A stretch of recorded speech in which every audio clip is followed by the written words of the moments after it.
of Kenya, Secessional Site Manager, London Bureau of Newham, and as railway engineer, trainer, and an assessor with Rail Track, London Underground Limited, and Network Rail.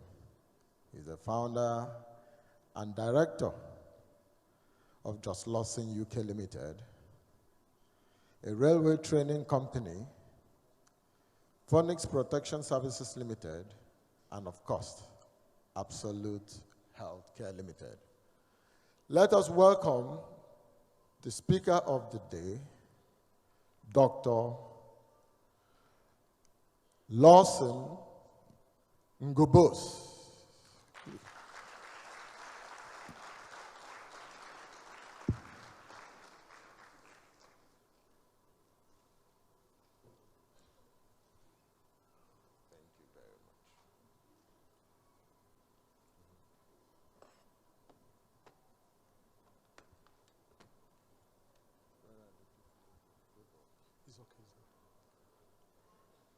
Your Eminent Father, my fellow members of this congregation, ladies and gentlemen, my name is Lawson Mbuggus, and my first statement is to let you know that I and His Excellency, the former President of DRC, were invited together jointly to this conference to handle different topics. His was unity in diversity as key for peace and sustainable development, while mine was connectivity of railways for economic development in Africa.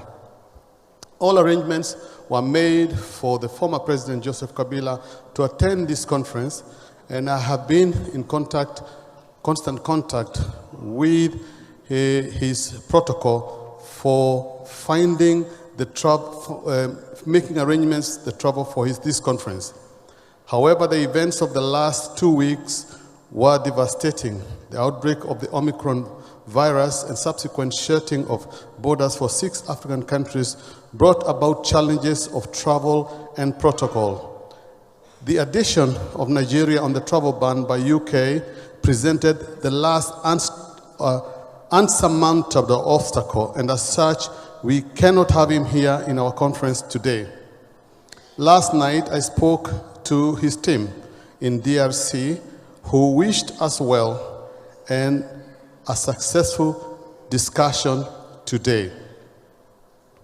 I want to introduce myself. My name is Lawson Mbuggus. I come from a small town in Kenya called Naivasha.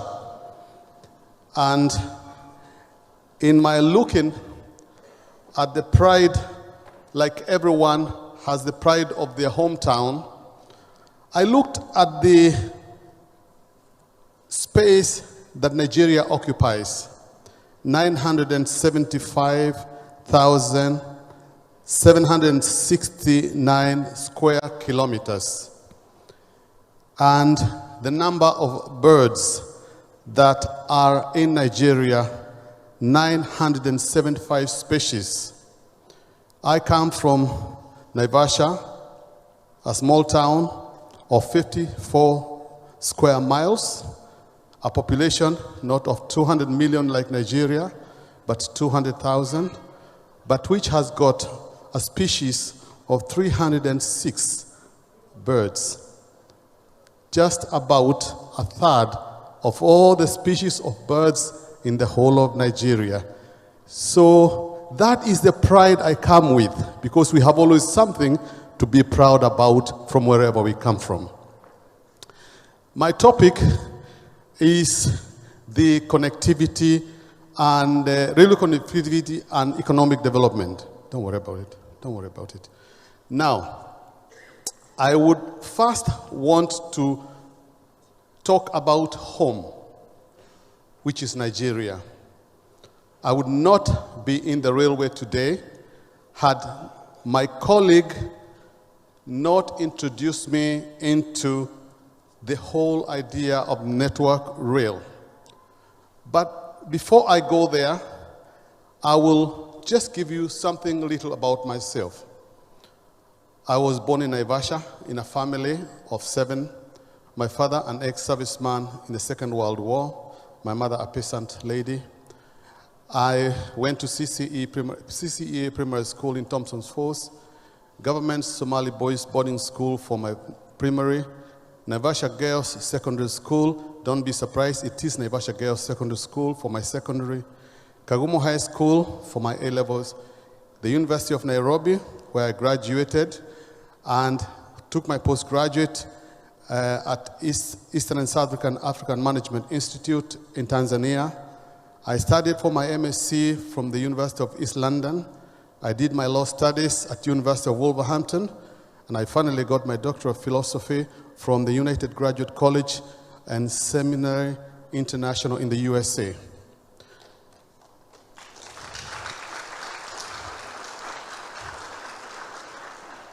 Now, my career in the railways really starts from Nigeria. I was a sessional site manager with the London Borough of Newham in London. And a gentleman, a friend, came over to me and he asked me, Lawson, what do you normally do over the weekends? And I said in good English, I chill, mate. I really chill. And he said, would you like to probably find something else to add onto the weekend, maybe a bit of money? I tell you what, my middle name is actually Money. And I said, I will come with you. And he introduced me to the railways. And from a very humble background, as a track worker, I climbed my way up to an engineering supervisor, a full engineer, a lecturer in railway engineering. Now, it is one thing to want to go and become a track worker when you're a manager in an organization. The biggest challenge was the family. My wife, actually, when I said I was joining the railway full time, she said, so you want to be bringing those orange clothes that smell of diesel and grease? And I said, yes. And she was very unhappy. But when she saw the paycheck, ladies and gentlemen, it made a big difference.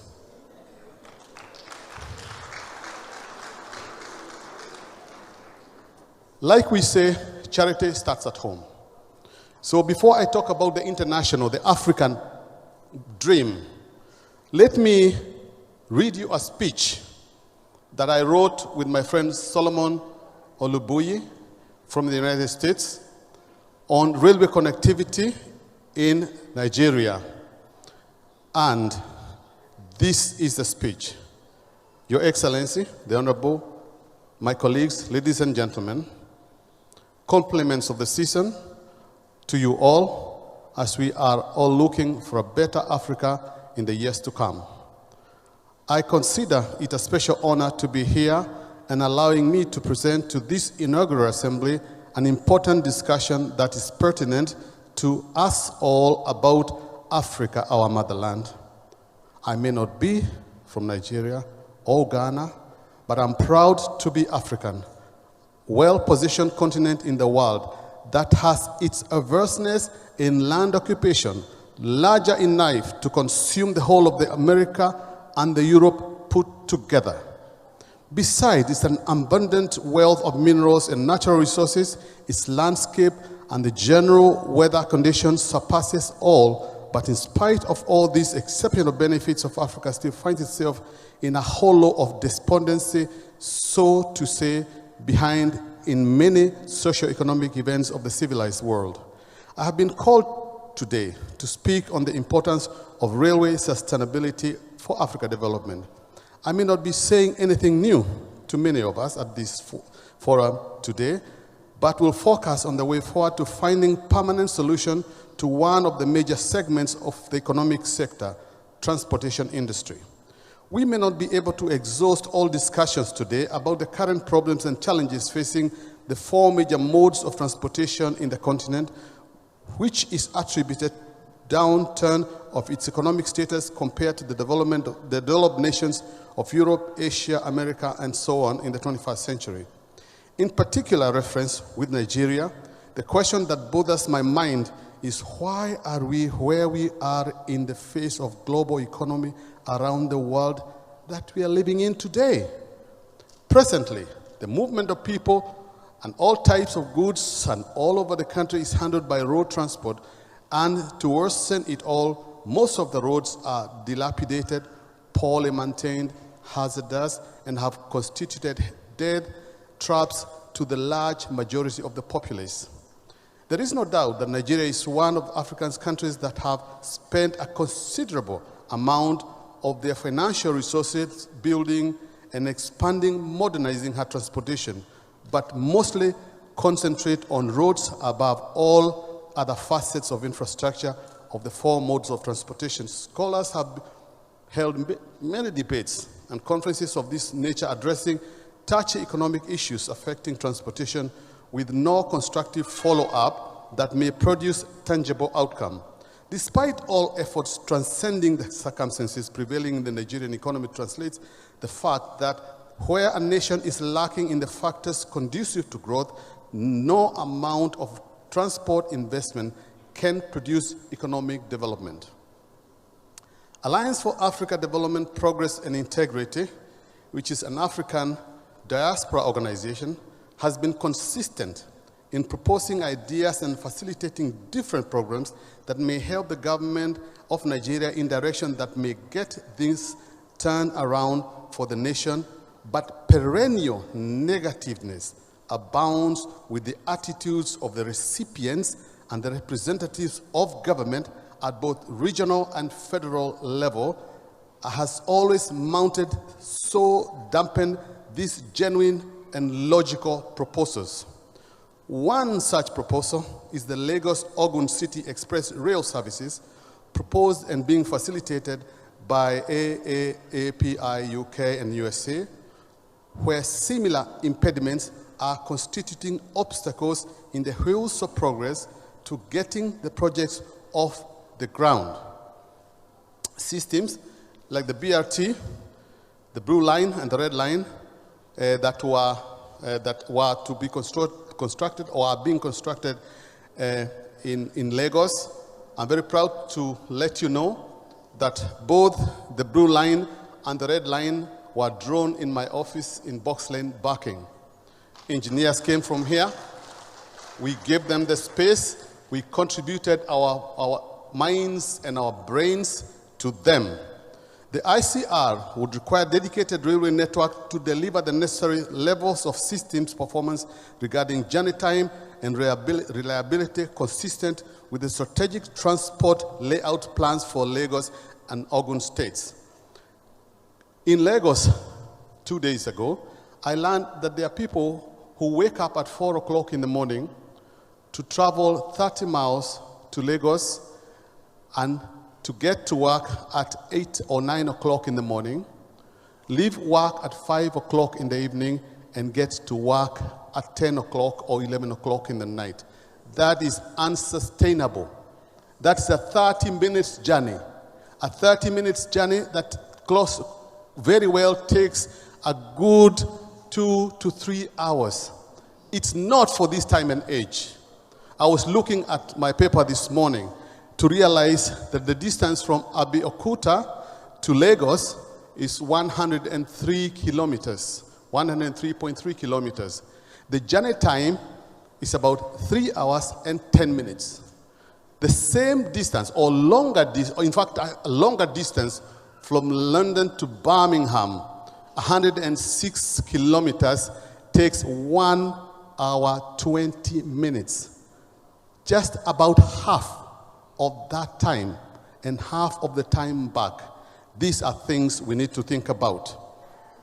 The three train services that have been proposed will run short commute simultaneously within the 4 segments of the track cycle: Badagry, Apapa, Lekki, and Lekki, Apapa, Badagry, Lekki, Epe, Ikorodu, Ikorodu, Epe, Lekki, Ikorodu, Abeokuta, Abeokuta, Ikorodu. Typical express journey times will approximately be not more than 1.5 hours each journey section. In combination with the 2 express trains running opposite direction, typical express times would be just over 2 hours. So for example, Lekki, Abeokuta, Lekki, or what they call the circle line per direction, on the main circle line around Lagos and Ogun states, intermittently running around the cycle once every hour per direction. To ensure good connectivity, the intercity network stations would require enhancing public transport services, parking spaces, and inter-exchange arrangements. Now, the cost for this project is 3.5 billion US dollars. The design for the Lagos-Ogun ICR is first and foremost to create permanent solution to the chaotic situation of Lagos transport problems in terms of journey times and reliability, while also being environmentally and economically viable. Tunneling is adopted where no dedicated surface routes would be created without unacceptable dislocation of environment and costs. The forecast for the intercity railway demands between 50 to 150 million passengers per year are forecast to the use of the Lagos-Ogun Intercity Rail Connect for intercity and nominal trips where the preferred intercity network becomes fully operational, which, if allowed, could kick and be available and operational with only 5 years. Staging of the ICR network.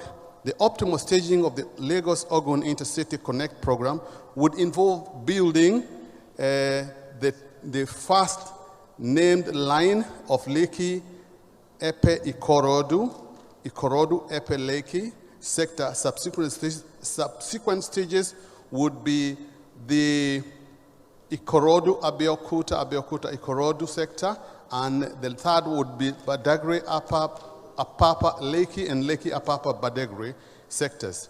International experience of large infrastructure development shows that approximately in the approximately 10 years, that is what you would need to actually construct, finish, and be on the move.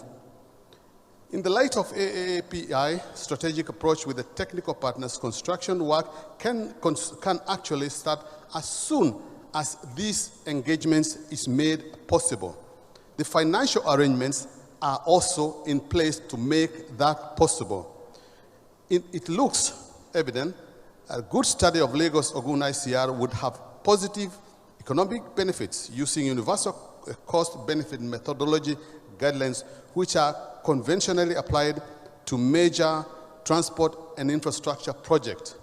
I needed to say this here today because charity begins at home. I cannot talk about interconnectivity of railways in Africa without looking at what is my home today. Now, I spoke with the governor and I accepted his unreserved apology for the red carpet welcome I got when I came into the country at the Lagos Murtala Muhammad airport. I think I see things sometimes very, very differently. I do not give the devil credit for anything. I would be there to say, look, I'm being held at this airport. I'm made to sleep on the floor. I cannot move. I do not know whether I'll make this lecture today. Oh, the devil has done it, but we will smash on him and we'll step on him. It was not any devil's arrangement. It was God's arrangement. God meant it for that. I do not look at things in that way. That's number one. The next thing I want you to take from here is, and this may sound absolutely ridiculous, that there is no human being who should be labeled to have a disability. Listen to me clearly. No human being on earth should be called a disabled. They have a disability. And I'll tell you why. When I was in the university, a blind friend of mine called Joe came and visited my room. He came to my room. I was in hall 6, room 106, which means he had to do the steps to come to the first floor. He came in, found my room, how I do not know. I let him in, and when he came in and we shut the door, he said, "Lawson, this room is very, very spacious." I said, "How would you know? You're blind." He said, "I can feel it." Now, how many of us can go into any room with our eyes closed and feel the space unless we are differently abled? The people we call disabled are actually differently abled. So if you take it from me today, I want you to know, to look at things in that kind of a positive way.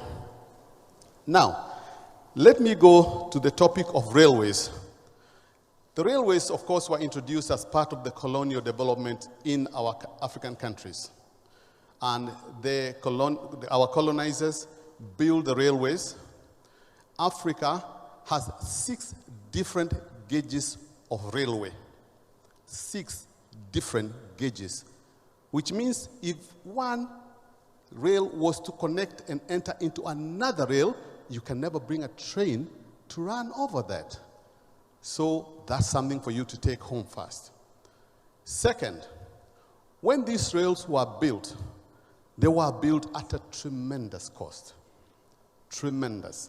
And indeed, when they were being built, even in the home country, like the United Kingdom, when they decided to build the railway between Mombasa and Uganda, and they took it to the House of Parliament, the Palace of Westminster, in the contribution of the debate, these were the words that were spoken by one member.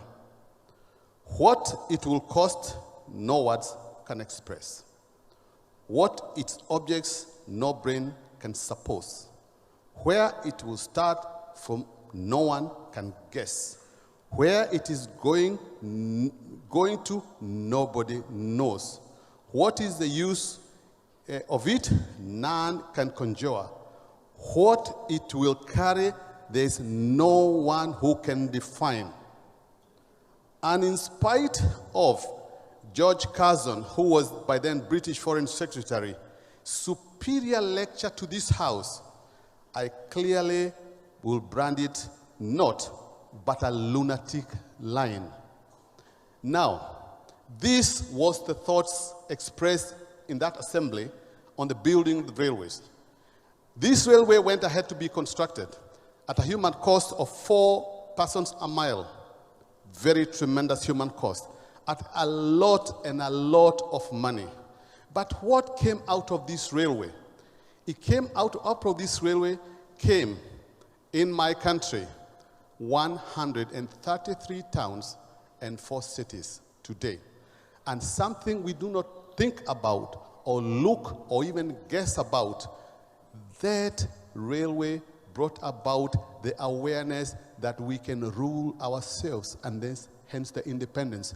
So what was actually meant for a lot of bad translated to a lot of good.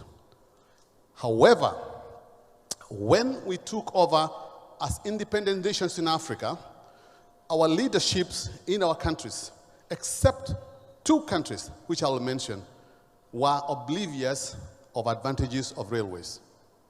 And therefore, what did we do? We ran them down. We didn't maintain the railways, and therefore they went anything else but dead. The 2 countries that constructed railway lines in Africa after their independence, and in fact it's only one country, is the Democratic Republic of Tanzania. Dr. Julius Nyerere was the only leader in Africa who built 2 new railway lines after independence, because he knew the advantage of movement within Tanzania and indeed within East Africa. East Africa came into a wonderful railway network that combined both Kenya, Uganda, and Tanzania. But down the road, as we come into the 70s, paperwork drawn by a man called Otto von Bismarck in 1884 in Berlin, in what some of you may remember in your history as the partition of Africa.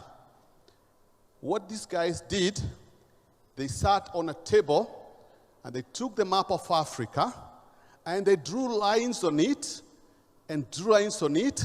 One they called Gold Coast, another one they called Nigeria, another one they thought, oh, there's a mountain there, Kenya, and they looked around, oh yeah, there was something, yeah, Baganda, yeah, Uganda, yeah, let's call that Uganda.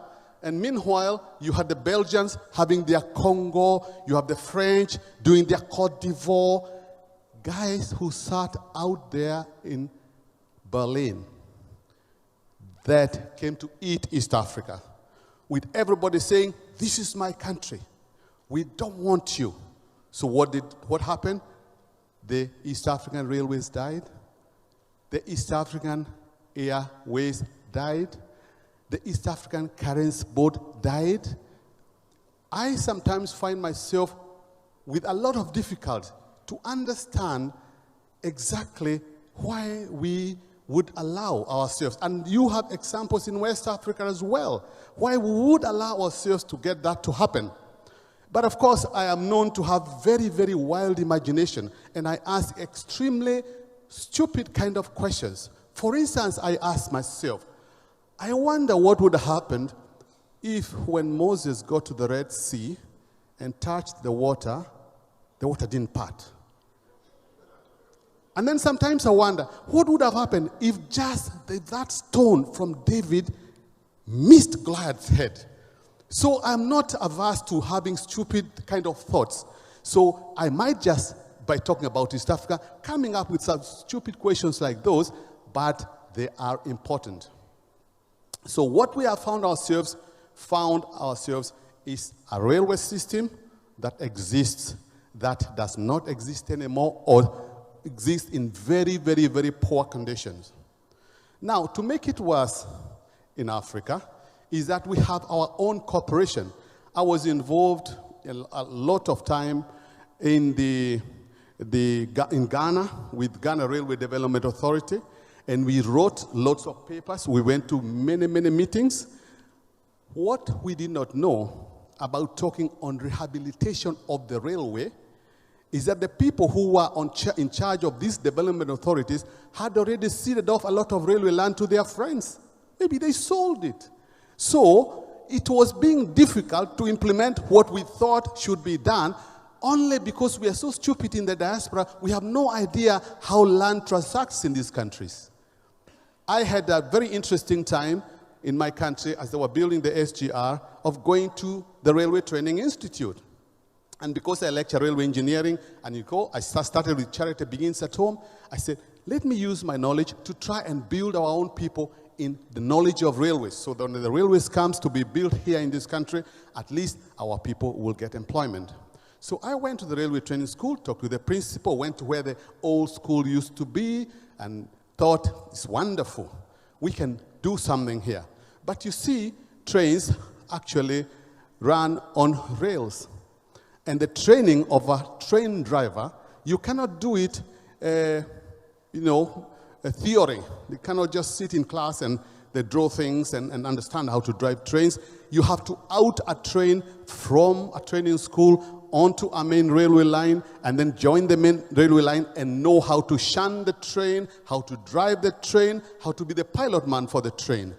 So as I was going through this railway training school, I went to see my outage, my way from the railway training school to the main line, so that when we come and we are training our people, they will be able to get the practical experience.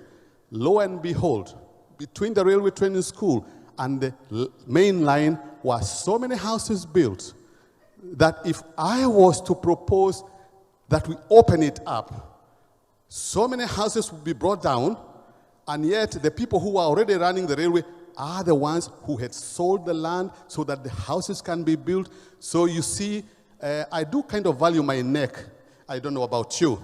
So I thought, I'm a man with a young family. If I push this too hard, My wife may be widowed, and my children may not go to school. So I went back to the UK and lived unhappily thereafter.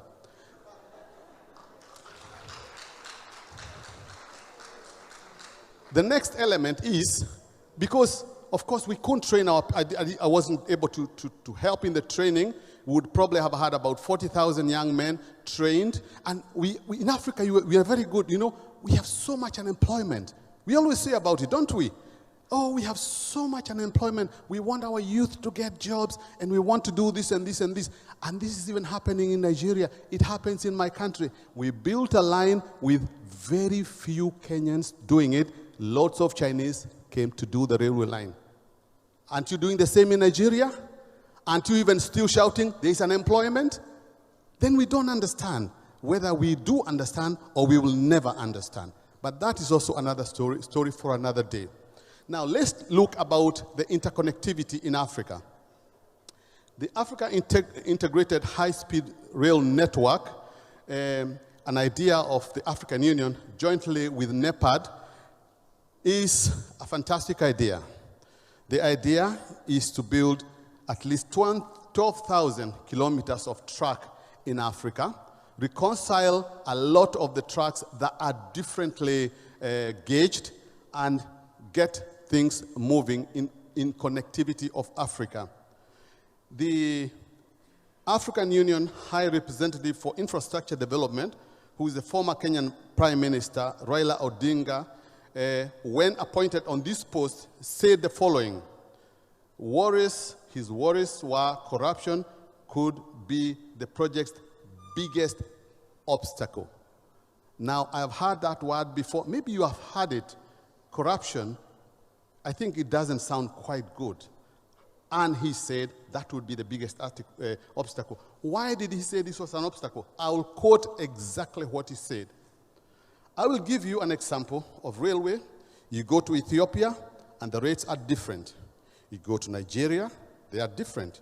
You come to Kenya, you go to Tanzania, they are different. By the rates, he's talking how much it costs to build the railways there. That's a lot to do with, it says rails are different, they are different. Yet, you find that same companies are doing the job. So the same company building the railway in Nigeria is the same company building it in Tanzania, is the same company building it in Kenya, but the costs are tremendously different. Now, that has a lot to do with investment environment to those countries, and this is an enemy of Africa which must be fought. How many of those battles are won will determine just how quickly Africa's first cross-continental high-speed rail rolls out from the station. Quoted Raila Odinga. Now, I would like to explain to you why I believe you have all these disparities. One, the cost of land in Africa is unbearable. It's impossible. You are trying to build a railway line, you have to go there and buy land from people who have it, and these people who have it will then be compensated, and they will be compensated in a very, very different way. 2018, I was in a railways meeting in Nepal discussing the railway line between New Delhi and through Kuala Lumpur, from New Delhi through the whole of Nepal, Kathmandu, and going up to Tibet. And when I was in this meeting, one of the directors of a railway building company heard I am from Africa. And because the man, they said, there's a British guy here. So this British guy was kind of black, you know, he must be from Africa somewhere, so, or Caribbean or somewhere. So he invited me to his room in the evening to have a discussion. And he said, do you know why it is so expensive to build railways in Africa? We are just thinking about doing a 600-kilometer line here, which is going to cost us maybe 1.1 billion. But if you did it in Africa, it will be anything between 3.8 billion to 7.6 billion. And I'm telling you, those are the figures that are there. And he told me something which was shocking. He said, in one African country, when they knew where the new line will go through, and what do I mean by they knew? The people with the knowledge are not politicians. They are civil servants. They are the ones who know where the drawings, through the drawings, which land this new line will go through. So what these civil servants did in those countries is, of course, to get their people or to get themselves to go quickly buy the land where the railway will come through. So they bought the land there. Now, lo and behold, 3 months later or 4 months later, the whole compensation scheme then began. The land that would have cost, that had been bought, say the land was, say, 200,000, say 600,000 naira, for instance, or 600,000 shillings. And the person who wants to buy the land would come to the farmer and say, I want to buy your land. And the farmer says, I don't want to sell my land. He said, no, you don't understand. Because the farmer doesn't understand, why would the person want to buy his land? But you see, the person buying his land knows that the rail will pass here, and he will need compensation. But he doesn't want that poor farmer to benefit from the compensation at the right price. He wants to do it in a different way. So what they would then do is they'll tell the farmer, how much does the land here cost anyway? And the farmer will say, 500,000 naira, or 500,000 shillings, or 600,000 shillings or nairas. And then they will tell the farmer, I'll give you 1 million. Now, if you are even not me, if you are an angel from heaven, you might find it very difficult to turn down a challenge like that. So 1 million an acre, God damn it, I can only get 500,000. Give it to me. So these civil servants, these executives and their mates would then buy the land, or then bought the land, because here we are talking about a specific railway that was built in Africa. Then 6 months, between 4 and 6 months down the road, compensation started. The railway which was to be built, they came to the owners of the land, and you've got the title deeds for the new owners, and these new owners quoted the same figures. Can you believe it? They were not making a profit. They quoted where you bought for 600,000 naira, they quoted $600,000. Figures are exactly the same. But tell me the difference. Tell me the difference. 100 times. They sold the land 100 times. Now you have officials in the land department. The officials in the land department know exactly how much land has been bought.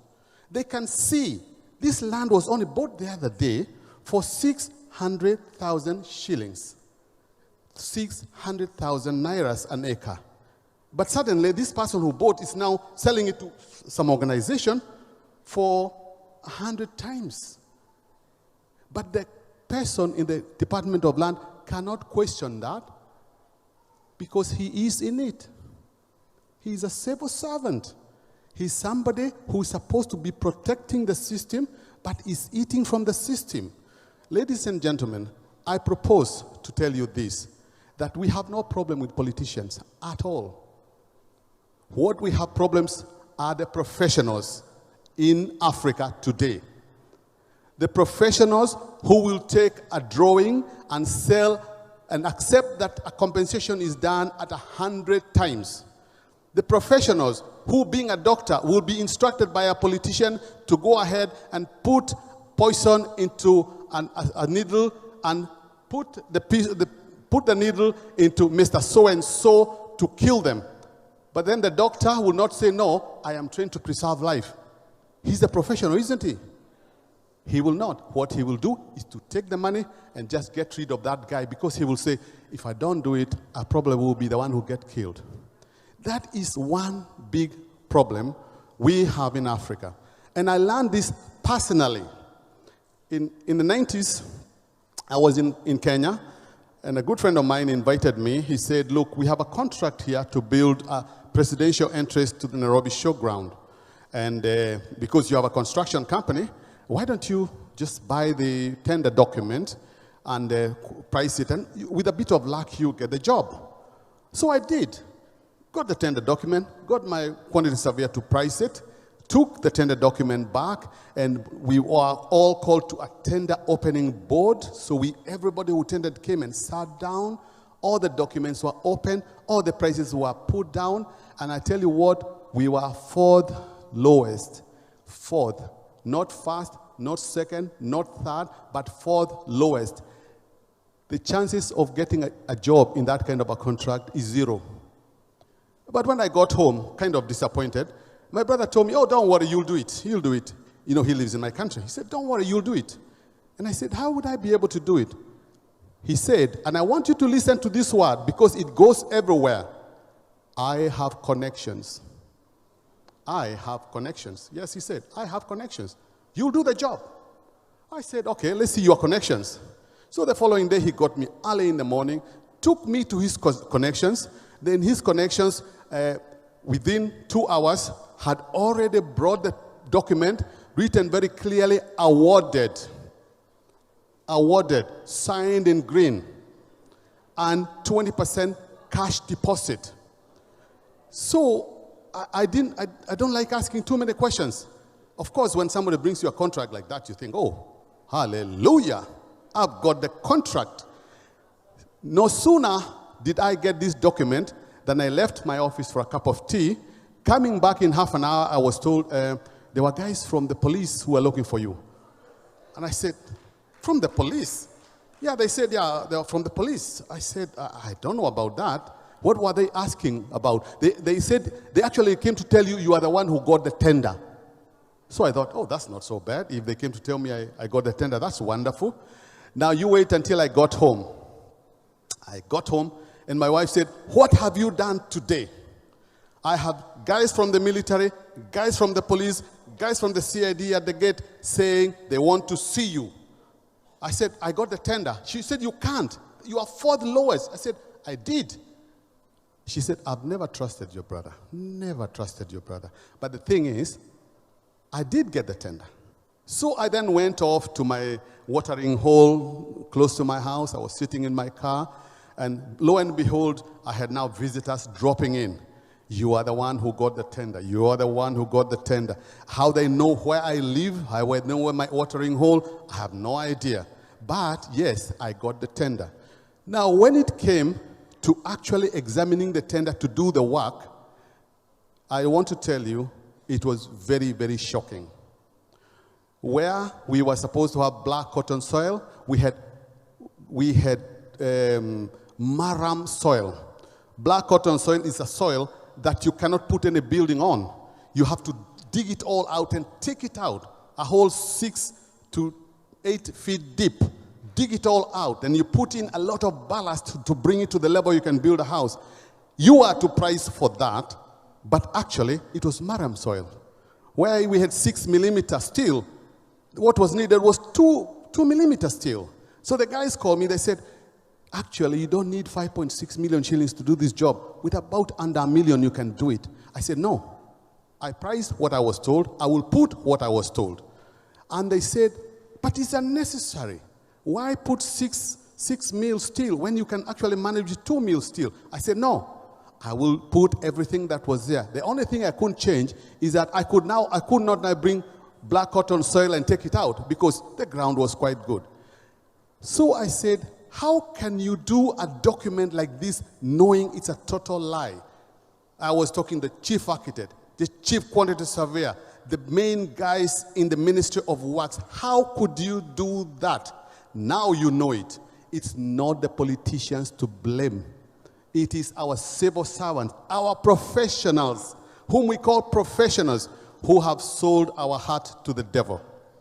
Now, let me now move forward I've already told you what African Union is thinking of doing, and it's 12,000 kilometers of railway for interconnectivity. How far they have gone with that, I have absolutely no idea, but I do wish them well, and I hope they have done very well in it. First of all, I would like to commend with a lot of gratitude Africa Development Bank. It has financed a lot of feasibility studies for railways in Africa. However, and I'm sorry to go back again to the professionals, is that what they would do, they would get a feasibility, they would take the proposal to the parliament, and whilst they're waiting, 2 years would pass, and of course, figures have changed. They would then go again to Africa Development Bank, do another feasibility. You know, I was once in the Ministry of Metropolitan in Nairobi, and we were discussing the interconnectivity of the railway system within the city of Nairobi.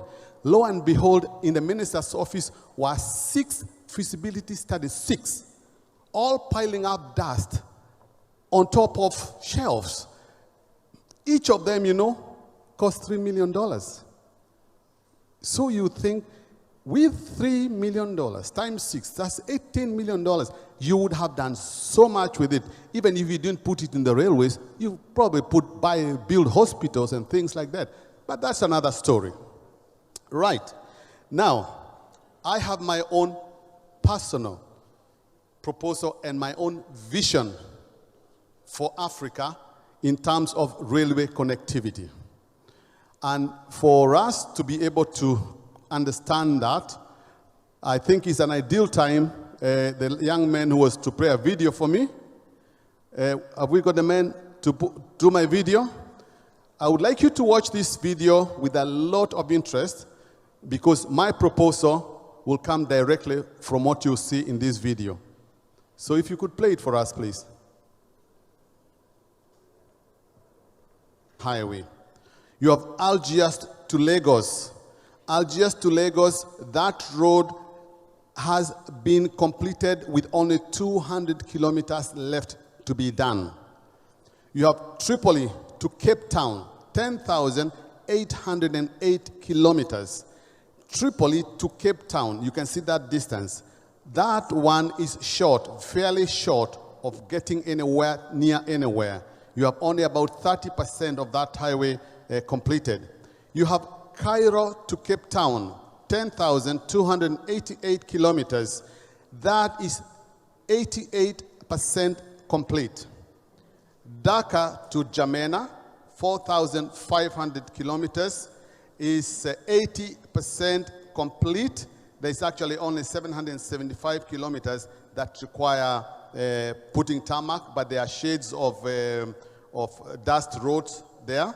You have Jamena to Djibouti, which is 4,219 kilometers, very, very poorly developed, because of course, as you know, it will be going through Chad, it will be going through difficult countries and terrain.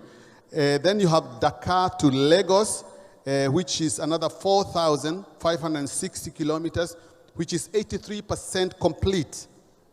You have Lagos to Mombasa, 10,269 kilometers, only about 58% complete.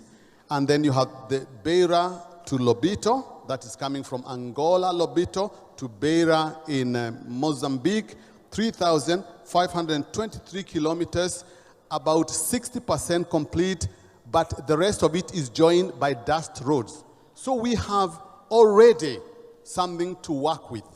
We already have something to work with. In which case, and what is actually my proposal? While African Union is pushing for 12,000 kilometers of railway, I am actually proposing 56,683 kilometers of railway in Africa. You will ask me, how, Dr. Lawson, can you think of that? And I'll bring you many years back. In 1971, in my secondary school, my principal, Mr. Rupani, actually told us there's a new movie called 2001 Space Odyssey. It's a movie that had been done to show what will be happening in space in 2001. That's 30 years.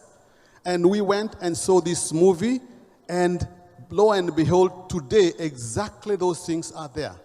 You got space stations out in space. You got guys going out to space and coming back. Exactly what was in movie 1971.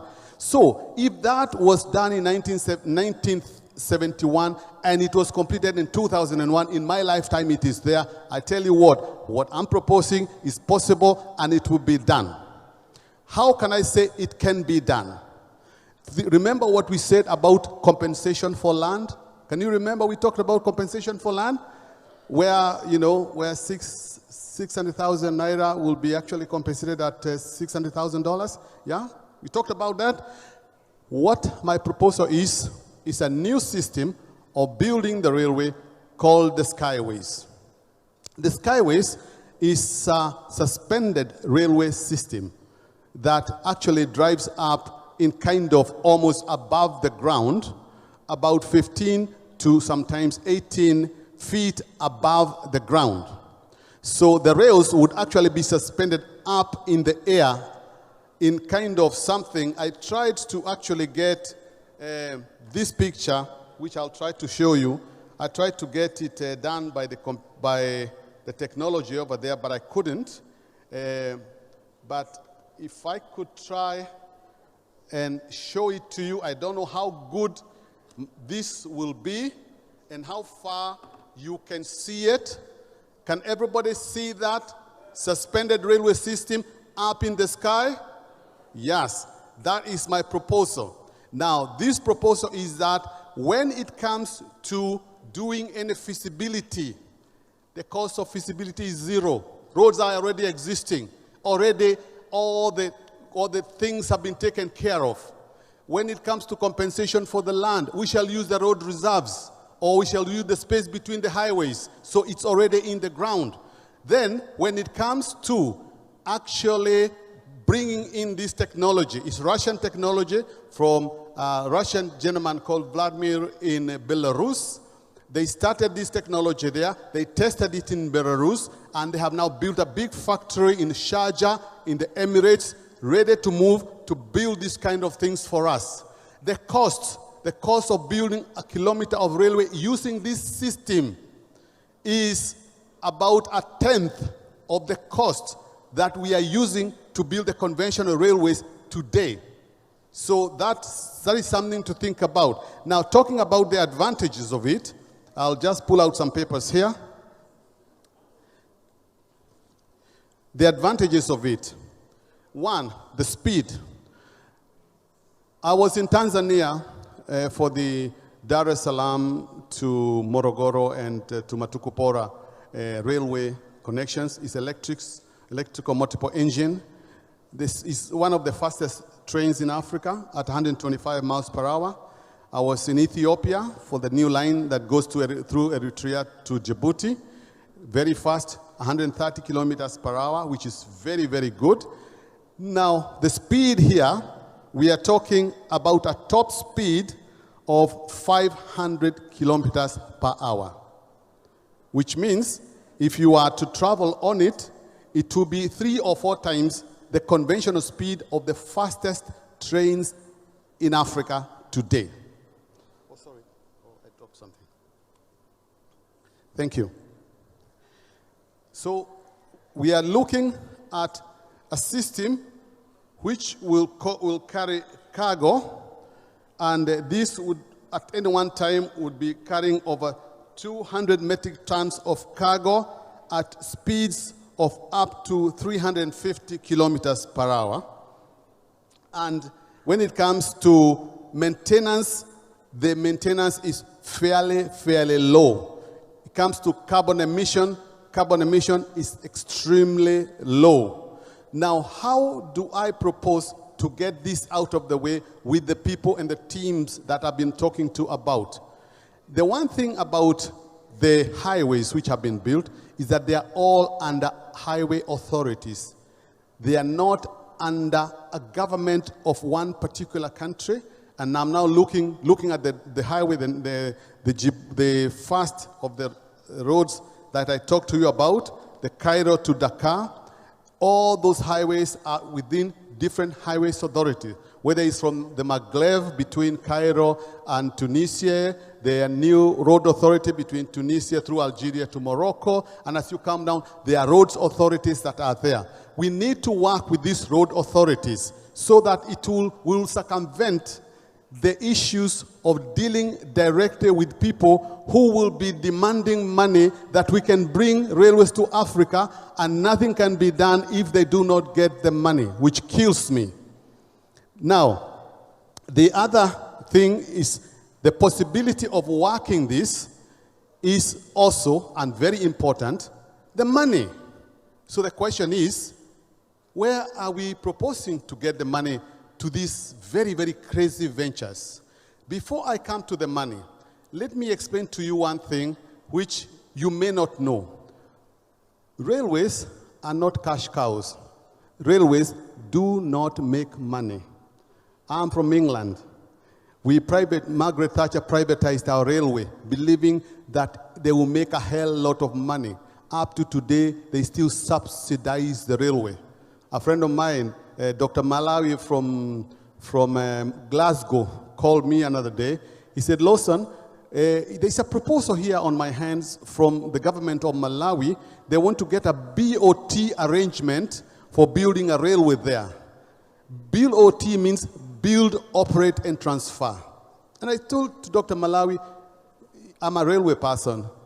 I've got bad news for you. Railways don't make money. Railways make connectivity, and connectivity brings about economic development. That's what happens. Now, in this case, if this proposal was to come, then we would have something that requires to make money. How would we propose to make money and support this railway system to move forward? So how do we propose to do that? Now, the proposal is quite easy, is that as our railway goes through the various stages, then we will build stopovers there, and those stopovers there will mean that there will be developments that can be sold either as housing or businesses or land.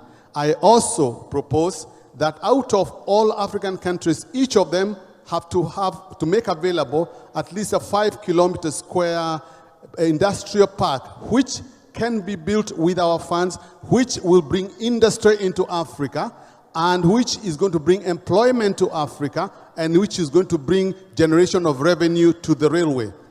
Now, ask yourself about anything that is made anywhere. Making aircrafts, building trains. Why don't we do it in Africa?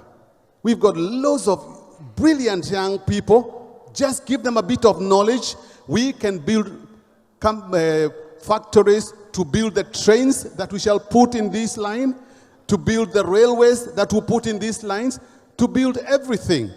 One thing I have got to tell you, and I believe this for sure, that when God made the earth, Africa was his footstool. So we can do it. It's possible. So finally, to sum up, let me now go to the money. How shall we have the money to do this? And for so doing, I would like to actually produce a document which I want to read to you exactly the way the document came to me.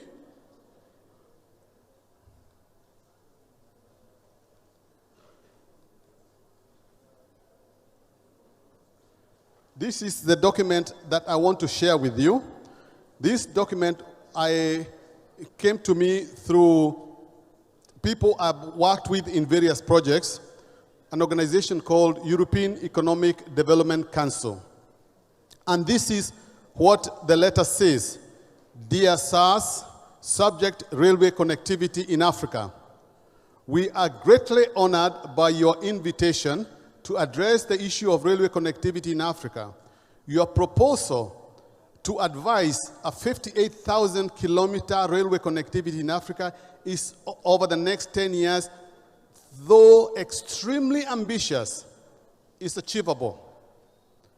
EEDC, that is European Economic Development Council, in partnership with US DMINT, is ready, willing, and able to support the venture.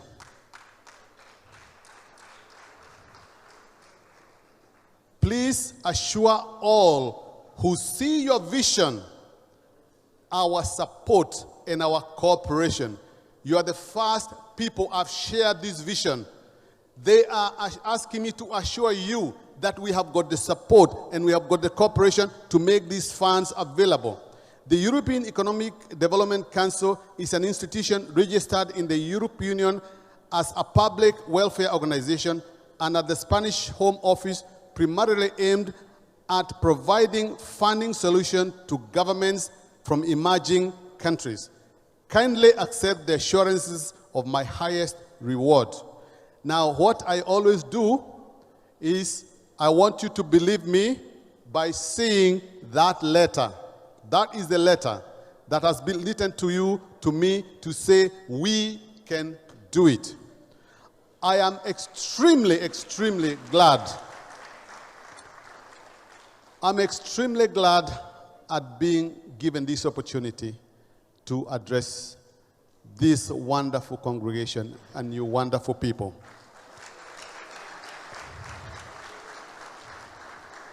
And I'll tell you, I'll end up by telling you this, that when I was spending the night on the floor at Murtala Mohammed International Airport, I was thanking God. I was saying, it's so wonderful, Father. You've given me a red carpet to sleep on. I'm sure you will sort these things out. Did he or did he not? He did. I'm here today. And no devil can be ashamed because he had nothing to do with it. Thank you very much.